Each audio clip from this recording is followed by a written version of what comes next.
नमस्कार, आप देख रहे हैं 4 PM और मैं हूं आपके साथ निधि तिवारी। हमारे देश में वीआईपी कल्चर को लेकर बातें तो बहुत बड़ी बड़ी की जाती हैं, लेकिन इसका एक उदाहरण कुंभ में देखने को भी मिला। महाकुंभ में वीवीआईपी का आना लगातार जारी है। इस बीच कल उपराष्ट्रपति जगदीप धनखड़ अपने पूरे परिवार के साथ महाकुंभ गए।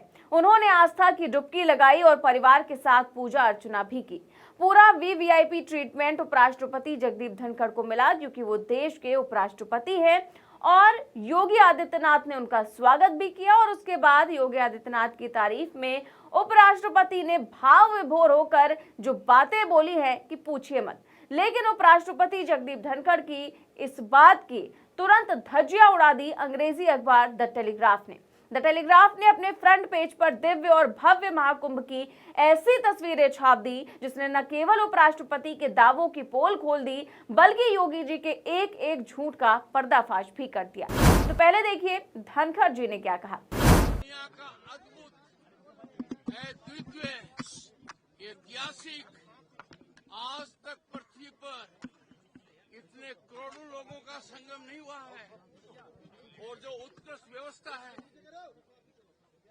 जो प्रशासन ने कार्य किया है, मैं अभिभूत हूं। कभी कल्पना नहीं की थी कि भारतवर्ष में इस प्रकार का आयोजन होगा। हर स्तर के ऊपर प्रशासन ने और माननीय मुख्यमंत्री जी ने जो चमत्कारी करिश्मा दिखाया है। एक हादसा हुआ, पर अंदाजा लगाइए कितनी त्वरित गति से, किस गति से हर मामले को हैंडल किया गया। मैं मेरे जीवन का ये सबसे सुखद पल मान रहा हूं। और जो मैंने डुबकी लगाई, मुझे एहसास हो गया कि भारत जैसा देश दुनिया में कोई नहीं है। और आपका जो योगदान है योगी जी का, ये परिभाषित करता है कि लगन हो, योग्यता हो, सांस्कृतिक का ज्ञान हो और देश सेवा मन में हो तो करिश्माई कार्य होता है। उन्होंने कहा कि हादसा हुआ, पर आप अंदाजा लगाइए कितनी त्वरित गति से मामले को हैंडल कर लिया गया।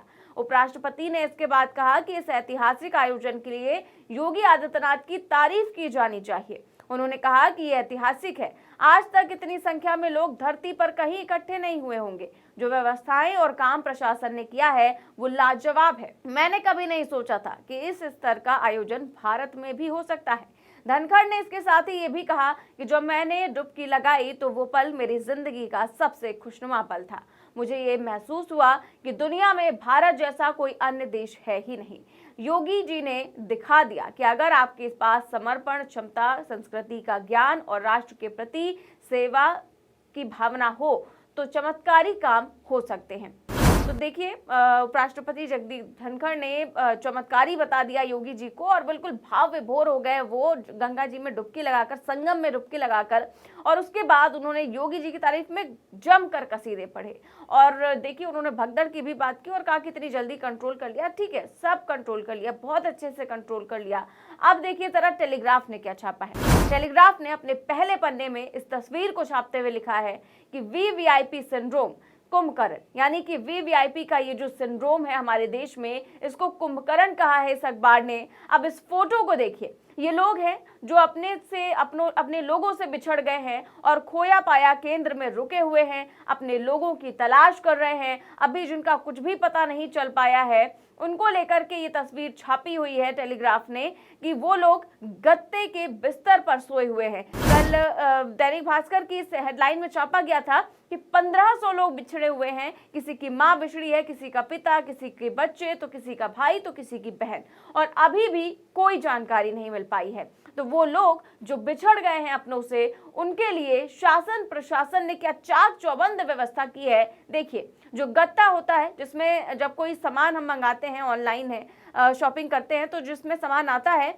इसी में रखकर लाया जाता है। तो उसी गत्ते का बेड बनाया गया है और इतनी ठंड में उसी पर एक गद्दा डालकर उन लोगों को रखा गया है। ये है उन लोगों की सच्चाई जो वीवीआईपी नहीं है, उन लोगों की सच्चाई जो आम लोग हैं, कतारों में लग के घंटों इंतजार करके डुबकी लगाने पहुंचते हैं। उन लोगों के साथ देखिए क्या व्यवस्था की गई है।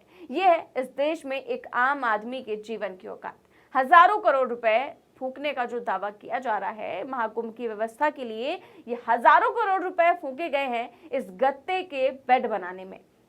अब आप सोचिए, अगर मीडिया के कैमरे में ये तस्वीर कैद ना होती और ये अखबार अगर पहले पन्ने में इसको ना छापता तो हमको कभी पता नहीं चलता कि महाकुंभ में अव्यवस्थाओं का क्या आलम है।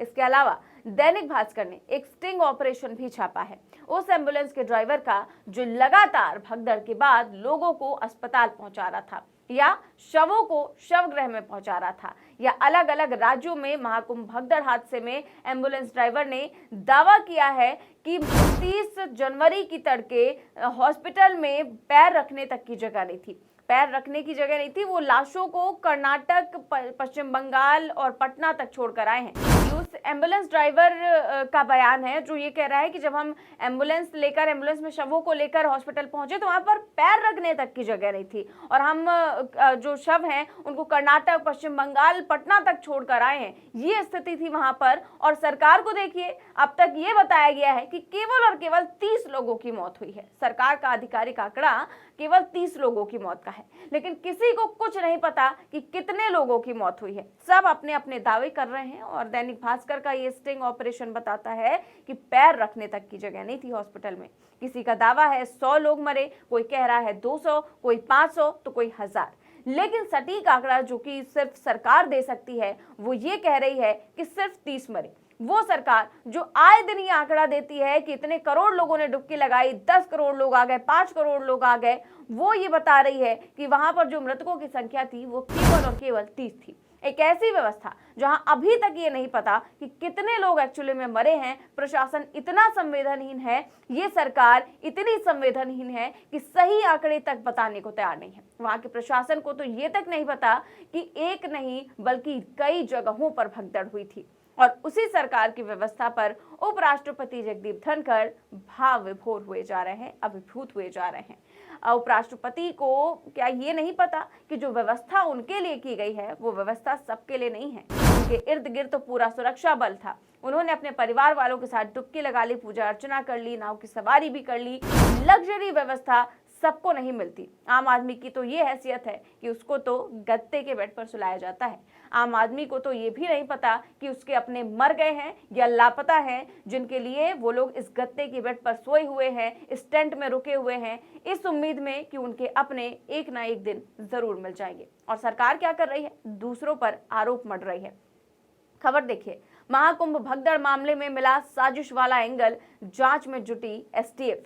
ये सबको जिस स्क्रिप्ट का इंतजार था आखिरकार वो आ ही गई। यूपी सरकार के मुताबिक भगदड़ के पीछे एक बड़ी साजिश थी और एसटीएफ उसकी जांच कर रही है। मतलब अपनी गलतियों को छुपाने के लिए हर बार साजिश की एक नई कहानी लेकर यूपी पुलिस आ जाती है और इस साजिश को छुपाने के लिए लगातार ये जो सारे दावे हैं वो किए जा रहे हैं और अब कहा जा रहा है कि एसटीएफ उसकी जांच करेगा।